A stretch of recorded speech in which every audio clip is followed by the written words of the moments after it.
Hace unas semanas he estado hablando sobre el papel de la iglesia. Y hoy voy a dar mucho palo, perdónenme ustedes, pero voy a dar mucho palo. No importa, ok. Cuando Jesús se fue, le dio a la iglesia un solo mensaje, un solo mandamiento, una sola misión que tenía que cumplir. ¿Y saben cuál es? Id por todo el mundo y predicad el evangelio a toda criatura. El que creyere y fuere bautizado será salvo. ¿Cuál es el trabajo que Dios le dio a la iglesia? Predicar el evangelio y hacer discípulos. Ese es el trabajo que tenemos que hacer. Por lo tanto, la iglesia tiene un solo mensaje que dar. Número 1, Cristo salva. Número 2, Cristo sana. Y número 3, Cristo viene. Aquí resumimos el evangelio. Aquí resumimos el papel de la iglesia. Cristo salva, Cristo sana y Cristo viene. No hay más. Es el resumen en 3 definiciones completamente diferentes. La iglesia hace congresos, la iglesia hace encuentros, hace retiros, hace capacitaciones, empoderamientos, etcétera, etcétera, etcétera. Pero esto solo lo que hace es entretener a los evangélicos. Yo no quiero una iglesia para entretener a los evangélicos. Dije que iba a dar palo. Yo quiero una iglesia que predique a Cristo y a Cristo crucificado. Ese es nuestro trabajo. Recientemente vino un gran apóstol, un hombre de Dios, un hombre reconocido, y estuvo en Caracas en un encuentro súper apostólico donde se gastaron miles de cientos de dólares y se gastaron y se presentaron y hubo una adoración excepcional, un encuentro, televisión, muchas cosas. Pero eso solo sirve para entretener a los evangélicos. Se gastaron miles y cientos de dólares. ¿Y saben cuántas almas se convirtieron? Ninguna. ¿Para qué nos vamos a reunir entonces si Dios quiere que le celebremos, pero que le celebremos predicando el evangelio? Lo demás es entretenimiento.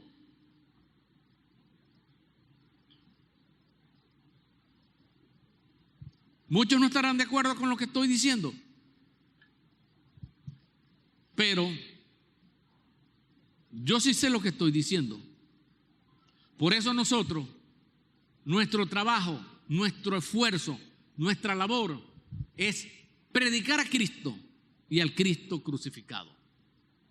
Pero la iglesia no solo tiene una misión. Nosotros en Nazaret tenemos una visión. Tenemos una misión que es predicar el evangelio. Y tenemos una visión que es la visión pesca, donde a través de la visión pesca nosotros vamos a lograr los objetivos de la misión de la iglesia. Los objetivos de esta casa, la misión de esta casa, la visión de esta casa es proclamar, enseñar, servir, compañerismo y adoración. Esa es nuestra estructura organizativa, esa es nuestra estructura logística para poder alcanzar el objetivo de la misión de la iglesia, que es predicar el evangelio. Hay quienes confiesan que la iglesia es un hospital, pero yo considero que la iglesia es más que un hospital. Porque al hospital van personas que mueren, pero la iglesia no puede ir nadie que muera, sino que salga vivo. Los hospitales están llenos de enfermos Y la iglesia no puede estar llena de gente enferma. Tiene que llegar gente y presentarse delante de Dios y que Dios la sane y que Dios la cure del cuerpo, del alma y del espíritu. Y no puede vivir en eterna enfermedad. Tiene que vivir de victoria en victoria y de triunfo en triunfo.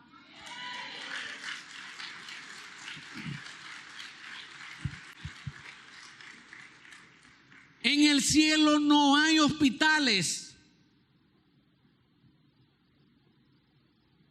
En el cielo lo que hay es fiesta eterna de celebración al Señor.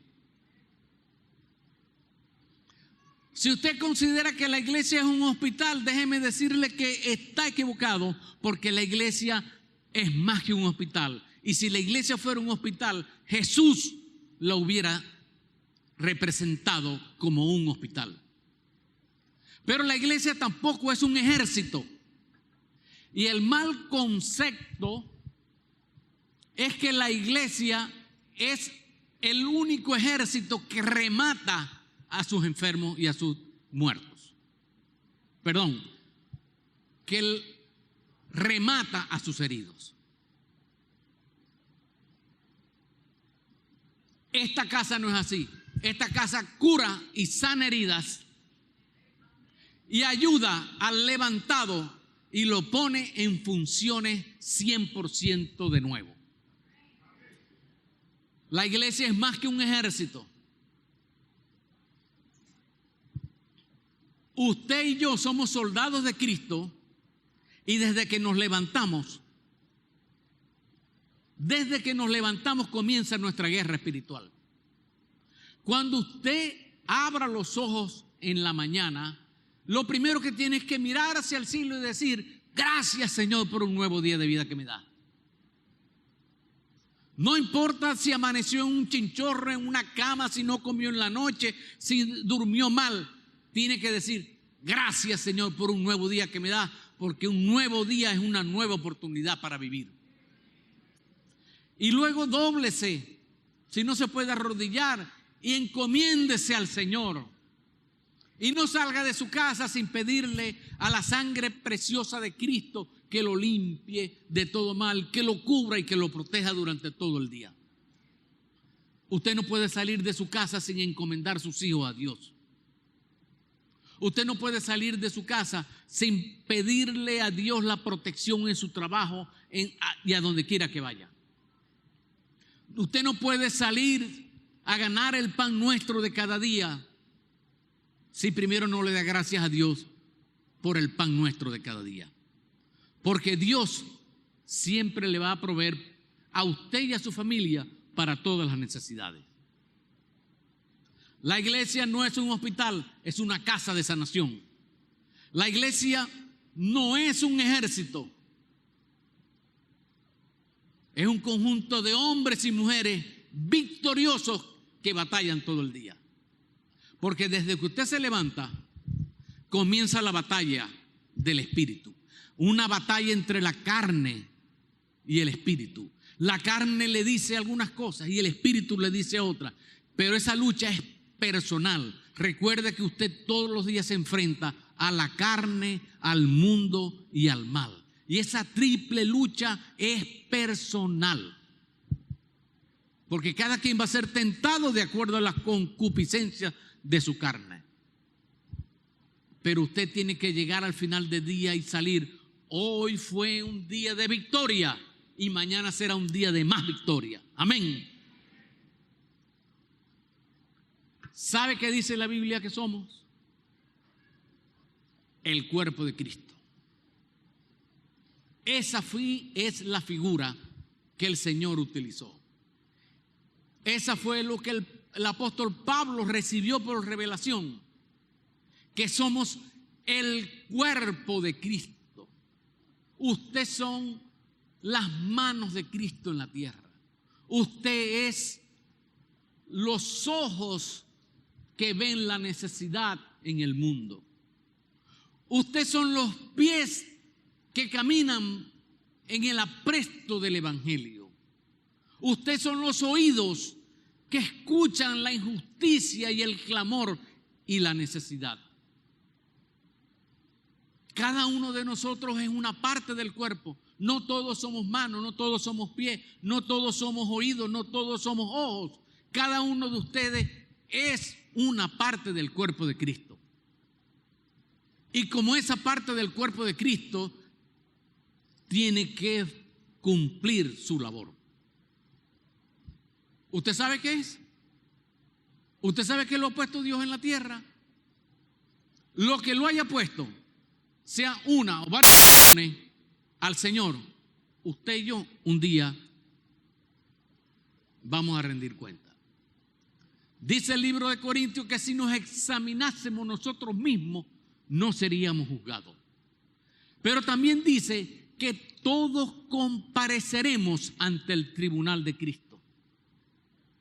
Y no vamos a comparecer ante el tribunal de Cristo para ser condenados, sino para o darnos una felicitación o decirnos: siervo inútil fuiste, has hecho únicamente lo que se te mandó hacer.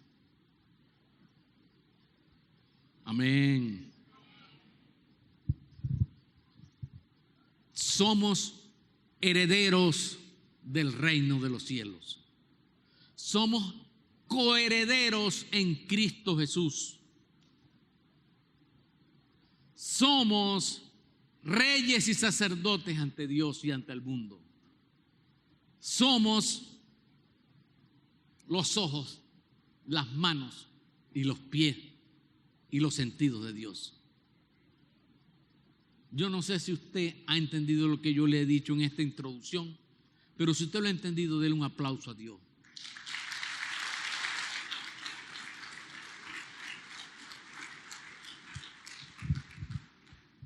Amén. Entremos al reloj profético de Dios. Estamos viviendo tiempos proféticos. Estamos viviendo los tiempos finales.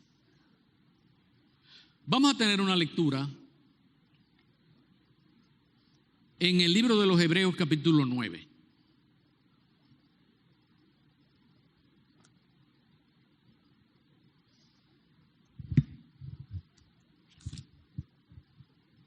Si la pudieron colocar a última hora. Ok, Hebreos capítulo 9, del versículo 11 al 13 dice de la manera siguiente: pero Cristo, al presentarse como sumo sacerdote de los bienes definitivos, diga bienes definitivos, no hay más, en el santuario más excelente y perfecto, no hecho por manos humanas, es decir, que no es de esta creación, no es ningún templo, entró una sola vez y para siempre en el lugar santísimo. No lo hizo con sangre de machos, cabríos y becerros, sino con su propia sangre, logrando así un rescate eterno. Levanta su mano y diga: gracias, Señor, por rescatarme. La sangre de machos cabríos y de toros y las cenizas de una novilla. Hace 15 días hablé de la vaca colorada, la vaca alazana, la vaca roja. Es ahí la ceniza de esa vaca, de esa novilla, rociada sobre personas impuras. Nosotros éramos impuros, pero hemos sido santificados de modo que toda nuestra vida quedó limpia. Diga: toda nuestra vida quedó limpia. Entonces la sangre preciosa de Cristo, quien por medio del Espíritu Santo se ofreció como mediador para un nuevo pacto, para que fuésemos salvos y expiados de Dios. Si esto es así, cuánto más la sangre de Cristo, quien por medio del Espíritu eterno se ofreció sin mancha a Dios, purificará nuestra conciencia de las obras que conducen a la muerte, a fin de que sirvamos al Dios viviente. Por eso, Cristo es mediador de un nuevo pacto, para que los llamados, nosotros los llamados, reciban la herencia eterna prometida, ahora que Él ha muerto para liberarlos de las transgresiones cometidas bajo el primer pacto. Amén.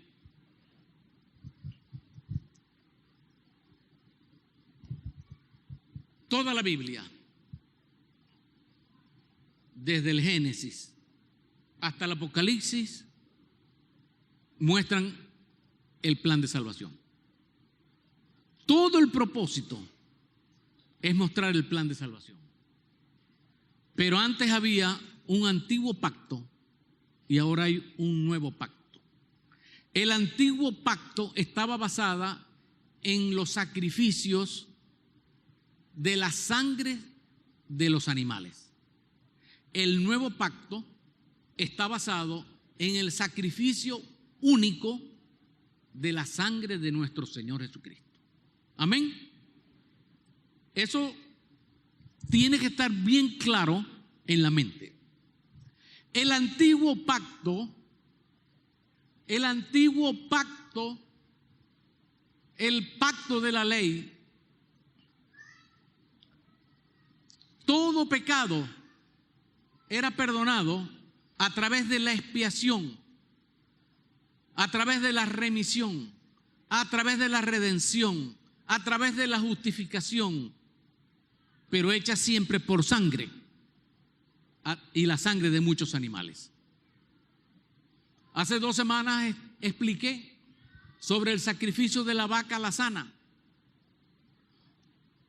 Un animal que se tomaba, se quemaba, se degollaba, se presentaba delante del sacerdote y el sacerdote tenía que observarlo completamente y matarlo, degollarlo, quemarlo hasta reducirlo a cenizas.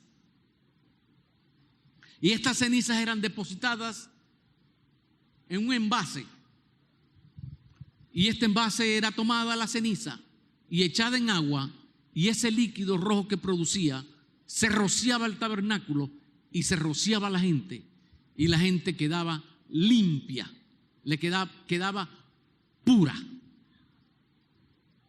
La sangre preciosa de Cristo nos purifica a nosotros. Y antes éramos inmundos, pero ahora somos limpios por la sangre de Cristo.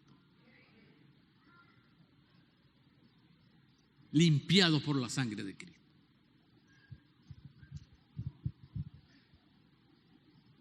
En el nuevo pacto,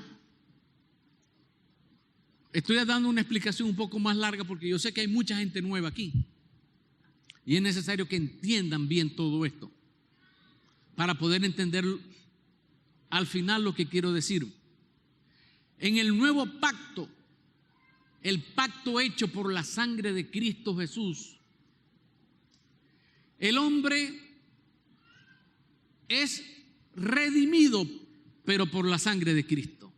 Quien derramó la sangre entró al lugar santísimo, al que solo podía entrar el sacerdote una vez al año, para expiar, no con la sangre de un animal, sino con su propia sangre, para darnos a nosotros el perdón de nuestros pecados.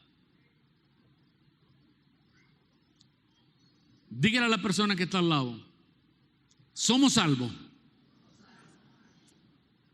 somos limpios, gracias a la sangre de Cristo que nos limpia de todo pecado. Amén.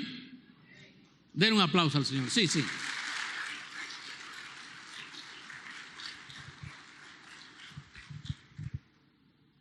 Tiene 66 libros del Antiguo Testamento que todos ellos lo que hablan es de Cristo. Las fiestas sagradas para los judíos. La primera fiesta era la Pascua. ¿Y qué simboliza la Pascua? La muerte del Cordero de Dios, de nuestro Señor Jesucristo. ¿Qué significa los tabernáculos? La fiesta de los tabernáculos. El tabernáculo es el cuerpo de Cristo. ¿Qué significan los panes sin levadura? Cristo es el pan de vida. ¿Qué significan todas las ofrendas presentadas en el Antiguo Testamento? La salvación que era imposible a través de los sacrificios, hoy es posible a través de la preciosa sangre de Cristo. De tal manera que todo el Antiguo Testamento es para llevarnos a Jesucristo. Es para presentarnos a Cristo como nuestro Señor, como nuestro Salvador.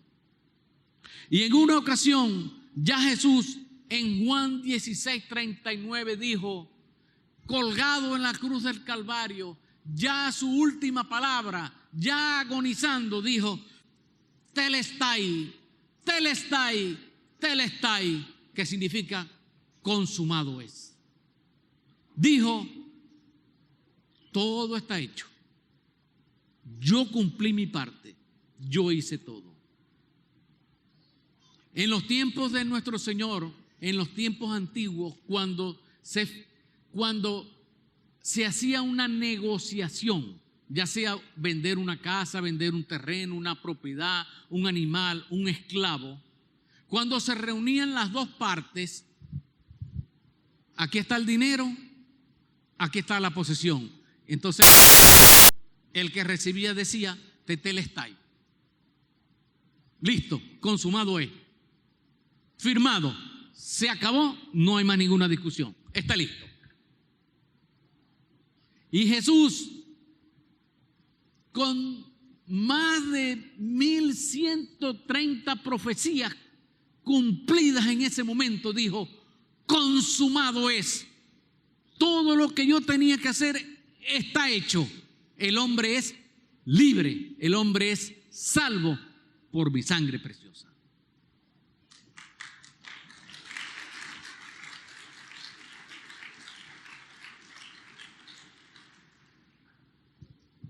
Los tiempos proféticos se cumplieron. Pero le he hablado de tiempos proféticos, pero no le he definido a usted lo que es un tiempo profético. Un tiempo profético simplemente es el espacio de tiempo que hay en cuando Dios suelta la palabra y el cumplimiento de la misma. No se puede determinar en el tiempo real de nuestra vida. En el griego existen dos palabras que hablan de tiempo. Una es cronos y la otra es kairos. El cronos viene de cronómetro, del reloj de las 24 horas del día. El kairos es el tiempo de Dios que no se sabe cuándo va a comenzar. En una ocasión, cuando el hombre falló, cuando el hombre incumplió las promesas de Dios y se equivocó en el Edén, Dios tuvo una conversación con la mujer y le dijo, de tu simiente y la simiente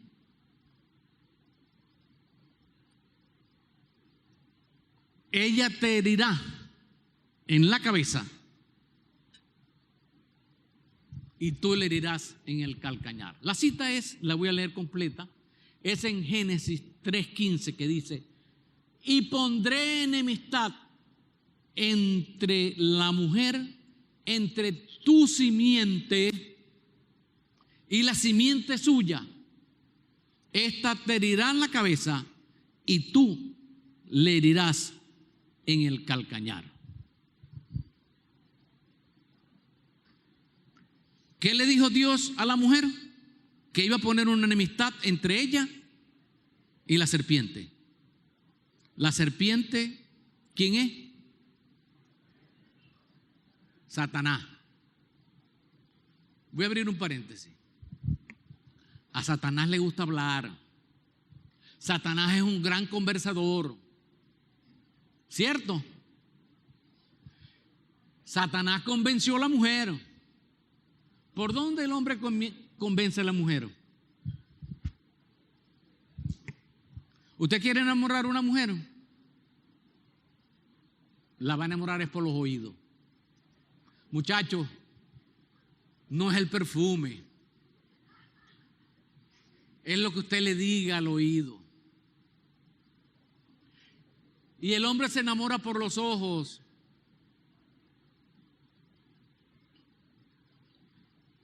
Mujer, no le pares mucha conversación a Satanás, porque Satanás anda por la calle buscando a quien hablarle a los oídos. Hombre de Dios, hombre de esta casa, conversa con tu mujer, porque si no, otro va a conversar con ella. Ay, Dios. Préstale atención y conversa con ella, porque si no, el compadre va a conversar con ella, el vecino, el comerciante. ¿Cómo es que dice el refrán? ¿A oídos? Así es. Y desde que Dios le dio la palabra a Eva, diciéndole que de la simiente tuya, de la simiente de la mujer, que la simiente de la mujer es Cristo, no la simiente del hombre y de la mujer, sino de la simiente de la mujer, porque una mujer virgen concebirá y parirá. Así tenía que ser, así estaba establecido. De la simiente de la mujer vendría nuestro Señor Jesucristo. El que el diablo, Satanás, tiene más nombres que el puerco y que el cochino y que todo eso, iba a morder a Cristo en el calcañar, pero Cristo lo iba a pisar en la cabeza y lo iba a derrotar completamente. Desde que Dios lanzó la promesa a Adán y Eva hasta que se cumplió en la cruz del Calvario, transcurrieron más de 3.500 años. Eso es un tiempo profético, desde que sale la palabra de la boca de Dios hasta que se cumple. Dice el libro de Génesis: y dijo Dios a la tierra, produzca la tierra plantas. ¿Dónde está la palabra profética? La palabra de Dios. Y Dios dice, produzca la tierra planta. Y la tierra comenzó a producir planta. Allí la palabra que se utiliza es una era, un tiempo indeterminado. ¿Cuánto duró eso? Los científicos pueden decir que eso duraron no sé cuántos miles de millones de años, pero para Dios fue un día. Y en todas las escrituras usted podrá encontrar que desde que Dios lanza una palabra, la palabra es la semilla que se siembra hasta que la semilla nazca y produzca. Eso es un tiempo indeterminado, el cual yo he llamado hoy un tiempo profético, desde que sale de la boca la palabra de Dios hasta que se cumpla. Estamos viviendo los tiempos finales, estamos viviendo los tiempos proféticos definitivos establecidos en la palabra de Dios. Dios dijo que Él volvía. Jesús dijo que Él volvía. Y estamos en el año 2024. Y yo creo que Jesús viene. Yo lo creo en el alma. Pero el día y la hora no lo sé. Ni ustedes tampoco lo saben, ni aún los ángeles. Porque el tiempo del cumplimiento es el tiempo profético de Dios. Y Dios va a cumplir su tiempo, no cuando yo quiera, ni cuando yo lo diga, es cuando Él quiera que se cumpla. Amén. Antes de que el Señor venga, se tienen que cumplir muchas cosas en la tierra, en el ambiente profético, en el ambiente natural. Juan, en el libro del Apocalipsis, recibió un ángel que le dictó y le dijo en Apocalipsis 1:19, escribe las cosas que has visto, las que son y las que han de ser después de esta. Juan obedeció. Juan escribió las cosas que él había visto y las escribió en el Evangelio de Juan y las escribió en sus epístolas. Pero ahora en el Apocalipsis escribe también las cosas que son y escribe el mensaje a las 7 iglesias. Pero luego del capítulo 2 en adelante, del capítulo 3, cuando habla de las 7 iglesias, comienza a describir las cosas que han de ser después de estas. Estamos hablando de las cosas finales, estamos hablando de los últimos tiempos. ¿Qué vienen entonces en los últimos tiempos? Yo le voy a decir algunas señales cumplidas o que se están cumpliendo, no para asustarles, porque nosotros no tenemos que estar asustados. Ve, levanta su mano. Diga, no tengo nada que temer. Con Cristo estoy confiado. Amén.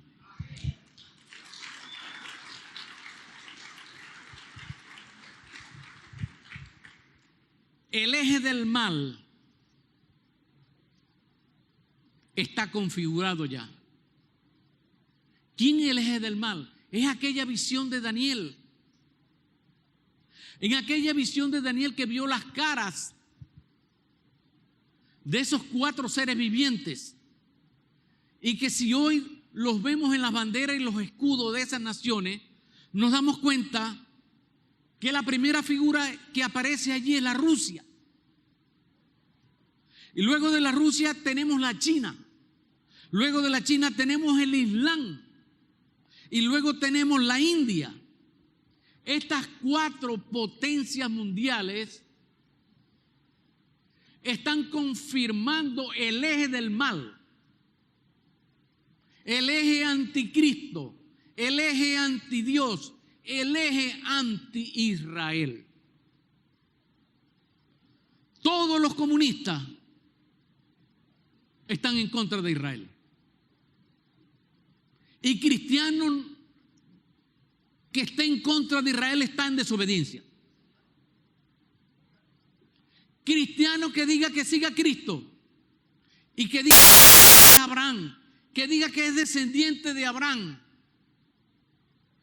que tiene derecho a la tierra prometida y maldiga a Israel, le va mal. Y eso es lo que hacen todos los comunistas.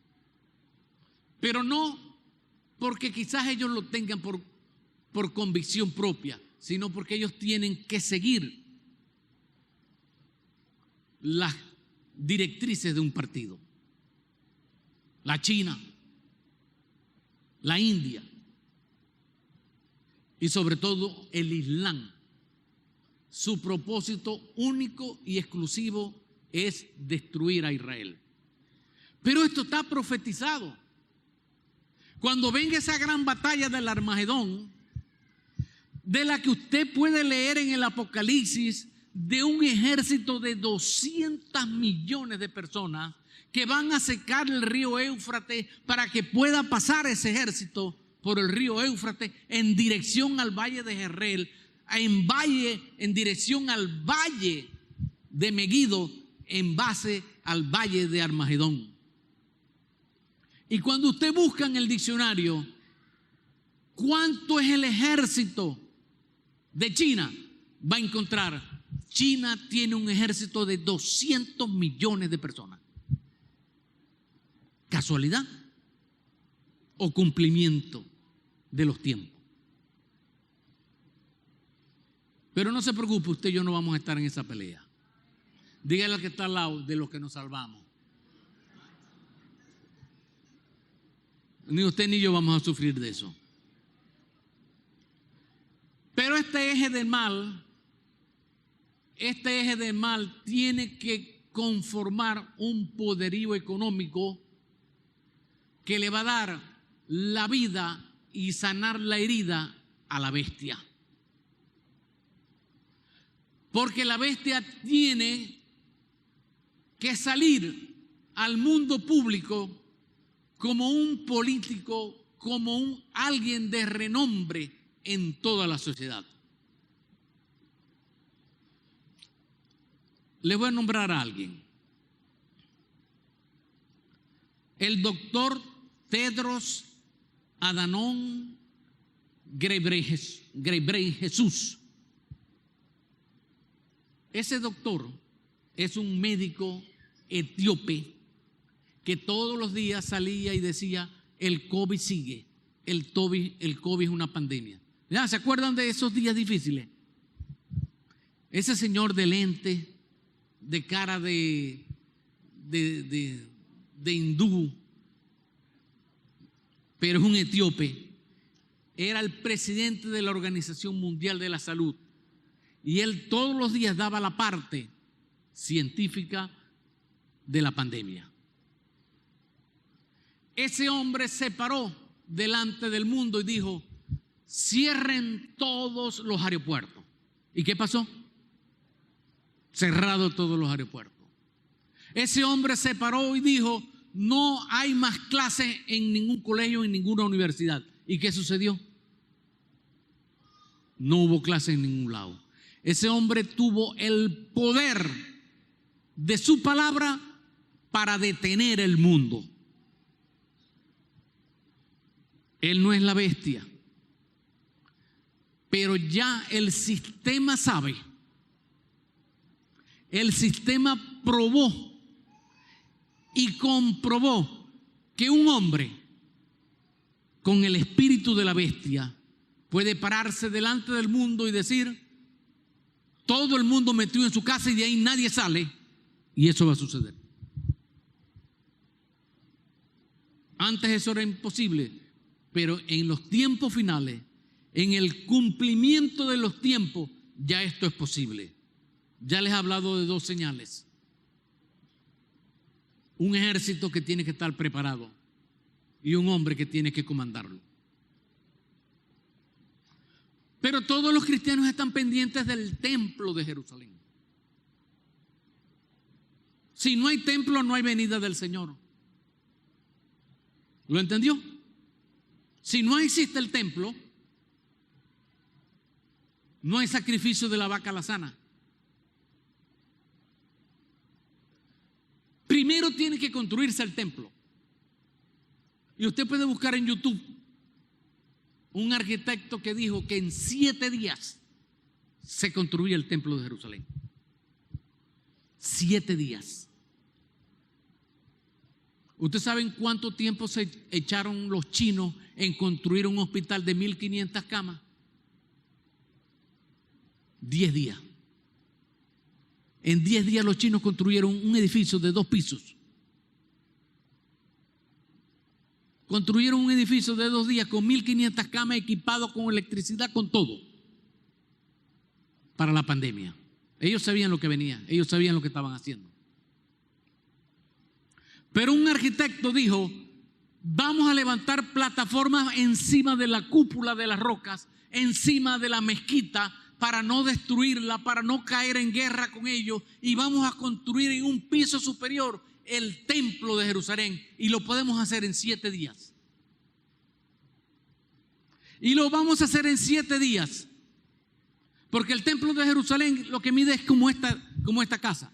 El templo de Jerusalén lo que mide son 27 metros por 12 de ancho por 13 de altura.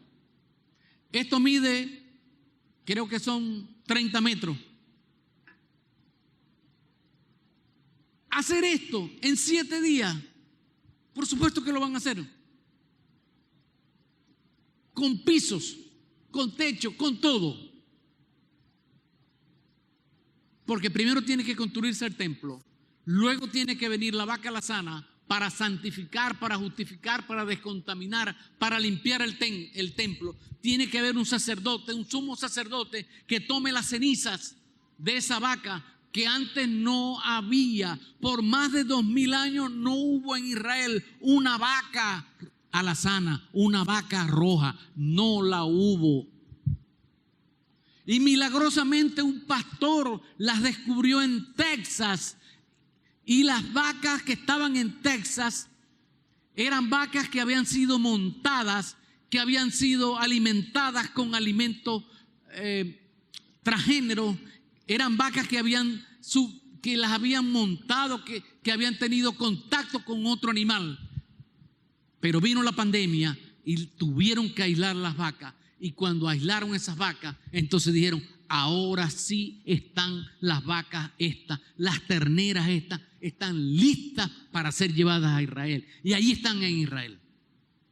Y usted puede meterse en YouTube y ver vaca alazana y vea el video y va a ver allí las vacas color canela, las vacas rojas, sin defecto, sin que nadie las haya montado, sin que hayan llevado ningún apero, están completamente listas para el sacrificio.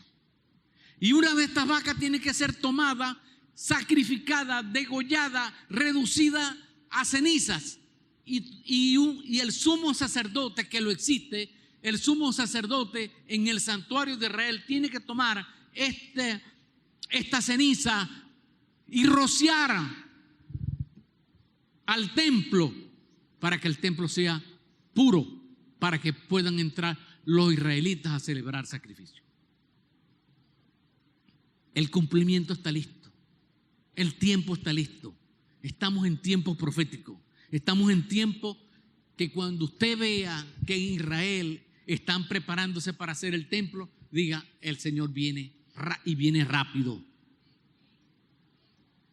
Estamos listos para la venida del Señor. Pero también quiero decirle que vienen tiempos de refrigerio a Venezuela. Si le estoy hablando de Israel y usted se está poniendo un poco pensativo diciendo que estas cosas son para allá, yo quiero darle una buena noticia: que vienen tiempos de refrigerio a Venezuela.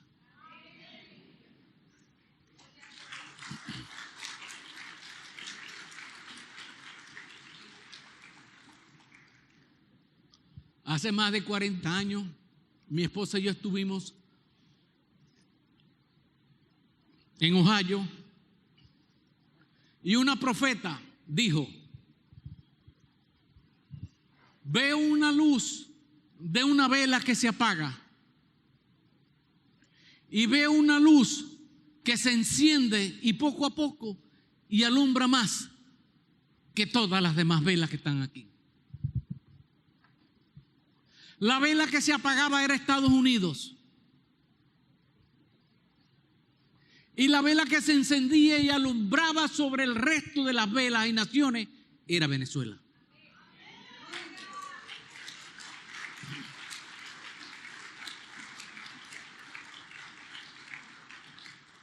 Y Venezuela es hoy una vela que alumbra sobre las naciones. No solo es llevar el evangelio, es llevar nuestra cultura, es llevar nuestra idiosincrasia, es llevar nuestro estilo de vida. Porque donde llega un venezolano llega alegría, llega una cultura gastronómica excepcional, llega una alegría, llega el adorno. La primera vez que mi esposa y yo llegamos a Chile, esa Navidad nos dio mucha tristeza porque no había ni un edificio adornado, no había ni un arbolito puesto, no había nada que comer. Al año siguiente, asombrado de cómo los edificios estaban alumbrados con luces, de cómo se lucían los arbolitos, de cómo el pueblo chileno empezó a comprar árboles y adornos en Navidad. ¿Y cómo les gustaron esas hallacas a esa gente? ¿Saben por qué? Porque el venezolano es la luz que alumbra a las naciones.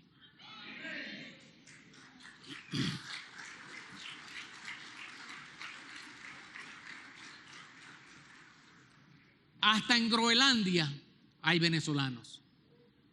Y tienen un puestecito de ventas de arepas y empanadas. Porque somos luz para las naciones. Las iglesias en Estados Unidos están llenas de gringos. No, están llenas de los venezolanos que se han ido para allá.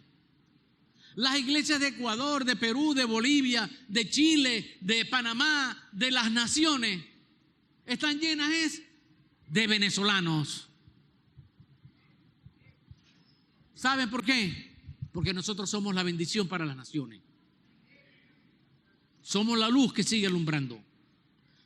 Pero este año Venezuela cambia y Venezuela vuelve a los tiempos de refrigerio.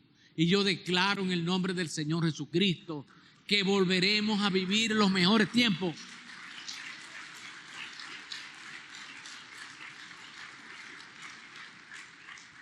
Declaro los hospitales dotados. Declaro las escuelas públicas funcionando al 100%. Declaro que vuelve la educación gratuita universitaria a todos los niveles. Declaro que el pensionado del Seguro Social va a tener una pensión digna de comida. Esos son los tiempos de refrigerio. Esos son los tiempos proféticos que vienen para nuestra Venezuela. Yo lo creo y lo confieso con mi boca. Pero desde el que sale, tenemos la voz profética en nuestra boca. Recuerda que usted y yo somos profetas de Dios y profetizamos el bien. No profetice lo malo. No sea como Balaán. Sea como un profeta de Dios que habla el bien, que habla lo bueno que viene. No hable el mal, hable del bien. Para terminar, dice 2 de Pedro 3:9. ¿Cuándo se van a cumplir todas las cosas? Dice 2 de Pedro 3:9. El Señor no retarda su promesa, según algunos la tienen por tardanza, sino que es paciente para con nosotros, no queriendo que ninguno perezca, sino que todos procedan al arrepentimiento. ¿Saben por qué el Señor no ha venido? El Señor no ha venido porque está esperando que usted le hable de Cristo a sus padres. Está esperando que usted le hable de Cristo a su familia, que le hable de Cristo a sus amigos, que predique y proclame la palabra para que ellos sean salvos. Porque el Señor quiere que se cumpla lo que está establecido en la palabra de Dios, que cuando usted creyó se cumpla lo que dice: cree en el Señor Jesucristo y serás salvo tú y tu casa. Por lo tanto, toda tu casa es salva en el nombre del Señor Jesús. Aunque sea última hora, tú no sabes si tu papá, si tu mamá, si tu hermano, si tu amigo, tu familiar, a última hora miró a la cruz y dijo: en tus manos encomiendo mi espíritu. Usted no lo sabe, ni yo tampoco. El Señor lo sabe. Pero el Señor está esperando que nosotros hagamos el trabajo que tenemos que hacer. Somos la mano de Dios, somos los pies de Dios, somos los ojos de Dios, tenemos la mente de Cristo y tenemos que avanzar en la predicación del Evangelio. Tenemos que avanzar en decirle a la gente: Jesús salva, Jesús sana, pero Jesús vuelve.